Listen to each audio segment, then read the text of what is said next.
Hello friends, welcome back to my another video. दोस्तों, ये है मेरे यूट्यूब की 15th वीडियो। और दोस्तों, मैं actually blue liquid, yellow liquid और एंटी क्लोरीन लेने गया था। तो साथ में मैं ज़्यादा नहीं, इस बार तो करीबन 3 और 2 पाँच पाँच ही फिश लाया हूँ। ओके।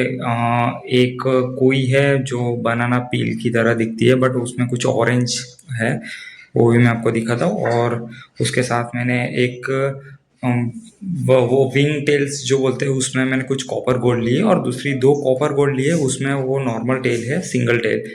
और उसके साथ मैंने है ना और 2 फिश एडप्ट किए। एक है और राइट आई से ब्लाइंड है, और एक है दोनों आई से ब्लाइंड है।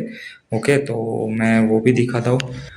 दोस्तों, ये एक है, पर ये कुछ लॉन्ग फिन के साथ है। ओके। तो अभी तो रात का टाइम है, तो इतनी कोई खास दिख नहीं रही इसमें, बट हम लोग इसे पॉन्ड में डालेंगे, उसके बाद ही वो अच्छी लगेगी। और वैसे पॉन्ड भी साफ करना है, आज रह गया, तो मैं एवरी वीकेंड पे उसको क्लीन करता ही हूँ, बट हम मंडे को कर देंगे।